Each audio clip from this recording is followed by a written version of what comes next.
we were talking about making books, Philippine books, available to the world, right? And this is, I think, your dream and my dream, and this is where we get along very well. One of the metrics that I found very interesting that you discovered since you've started working at NBDB was that we actually import more books than we export. Yeah. Which to me, that in my own personal interpretation, is that Filipinos are willing to read, except that it's very expensive. Of course, those who can afford it buy one, so that's why we're importing. Is this how you read that metric, that this income-export disparity? Or Yes. do you see it another way? And I think, you know, it's always easier to import than create your own. Right. But now there are so many publishers that are willing to print more books and have these books in the stores. Right. But because we've been deeply colonized, many of us choose to watch an American show or an English show. Many of us choose to do it, but what if we start young? Yeah. Then we are able to do that. And before the break, you brought up that breakout work, Trece. Yes. Right, which I think is proof of work that it can be done. Yes. Right, the Filipino-inspired work can be made into something much more. Now it's a Netflix series. What else is NBDB doing to promote books in foreign markets? Frankfurt is coming up. Maybe you can just explain that as well. Yes, sure. So we're really trying to promote our books in the retail setting and also the rights trading setting. So there are several fairs that we must join per year in order to really capture the market and be able to distribute. One is Frankfurt. Frankfurt is actually the largest rights trading fair in the country. So you don't sell the physical book in the world, I'm sorry, in the world. So, and it's the oldest. So what we do is we go there, we make our connections, and we sell the laman, basically the contents of the books, whether it be for translation or cross-media adaptation. That's where we meet all of the larger publishers globally that are willing to translate our work. Because the Philippines has such a huge diasporic population, many are interested, especially in the English-speaking territories and in the areas of the Middle East as well.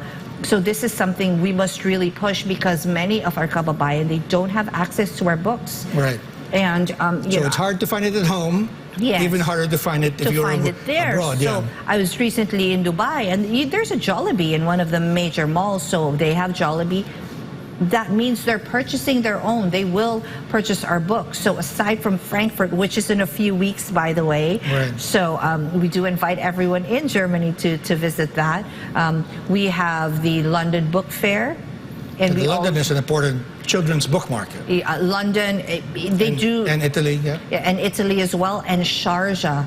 Sharjah is in UAE, the United Arab Emirates, and that is right after Frankfurt. And this is a retail fair, and we really want to have our books. You have more Filipinos in the UAE than citizens of the UAE. Right. So there is a market there, and they miss their families, they miss their homes. Right. So, do you think there's a window here to really position books as an export market, or is are you guys just being polite to me when I bring it up at board meetings? Hey, let's think about selling books abroad, because now, of course, the peso dollar exchange rate is very favorable to Philippine exports. Do you think there's plus we have good stories. We're trying to give our publishers more attention now. Do you think there's a window of opportunity here that should be seized? It should be seized. It should be seized today. We should be part of the trade missions, and to just make sure that books are part of all of that. Books should be part of tourism. Books should be part of the culture and arts. So that's what we're working on now. And I'm embarrassed to say that the first time I found an F. Chenille book was when I was working abroad. Oh, wow. So, I mean, I just imagine if more promotions could be done, I really think that there could be an untapped market there. Of course, that would complement also the base market, right? Of course, of course. So this is why we do all of those fairs, and what we're doing now, we're pivoting so that the fairs that we do have in the Philippines, we're actually increasing the fairs that we have in the Philippines, and kind of we're trying to interweave it with the global fairs, so that when you have these larger publishers that are visiting Frankfurt, Sharjah, London, Italy, that they also visit the Philippines as part of that trail. Right. So it's hitting many birds in one stone. Yes. With one stone. That right? interconnection is always Right. important. But of course, for NBDB, the bottom line is we want people to buy more Philippine books. Now, yes. let's go back to Frankfurt a bit, because I think it's important to note that the Philippines is trying to be the country host. This is actually an initiative that was started before we got to NBDB by Chair Neni Santa Romana. Yes. Very good work. We decided to continue it.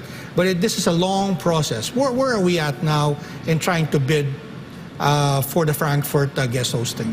So when a country is, I guess, the country host or the guest of honor, in the fair, they actually have premium space. Okay. They are able to work with more publishers.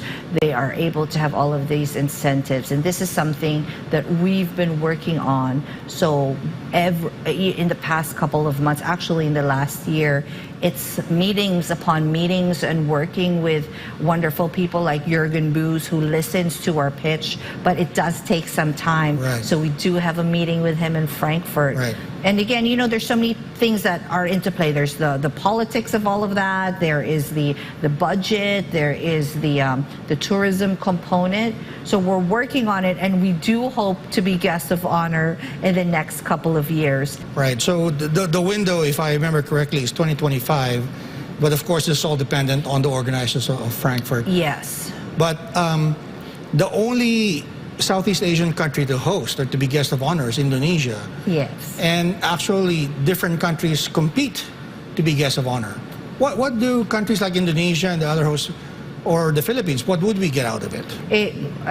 What we would have more publishers. Okay. Purchase our rights. We would have more publishers work with the Philippines directly and distribute the books.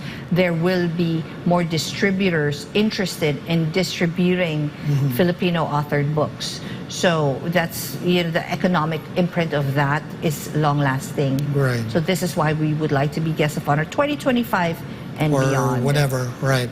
And you mentioned Sharjah is also coming up. It's a fairly new event that NBDB started participating in. Yes. And you have been to Sharjah. What are your impressions? What are the opportunities that you see there for our publishers? So it's only this year where we opened the Middle East market. There are several publishers already, several countries that had visited the Sharjah Book Conference a couple of months ago, and they're interested in distributing Filipino books and translating Filipino books into Arabic as well. I've had a publisher that I've been meeting with, and we're still trying to seal the deal, who's interested only in Jose Rizal. Anything Jose Rizal, comics, children's books, of course his work, and anything about him. So there is a market, and I just had someone from India who has 42 booths at the fair who'd like to distribute our books. So we actually don't have to do the work, because no, we still do, but he's willing to distribute. People, there's 4 million Filipinos in the Middle East. Some of them some of them live there 2 years at a time. Some of them already live there and have established their families. So there is a market. What's your sense? Do you think that, you know, of course, it's good to have a large Filipino community to work on, but what's your sense? Do you think that, based on the publishers you've talked to, do you think that, you know, other nationalities are also interested in some of our books? Of course, of course. You know, as you would read any book about Afghanistan or China, right? People are interested and curious, and especially, and the reason why I talk about diaspora communities is because if you have let's say, a friend from Japan, you would be more interested in learning about his country. Right. So many people are exposed to Filipinos, and they're just interested. So this is why our tourism, there's an uptick in our tourism. Of course, right before COVID, there's an uptick in Filipino food. So you go to London, there's all of these very hip Filipino restaurants now. So there is an interest. And of course, books are part and parcel of that. That's so interesting. I remember having a conversation with a Romanian ambassador in the Philippines who told me that when she was a student, they were made to read the works of Dr. Rizal. And I was embarrassed to reply that I can't think of any Romanian books that I was made to read.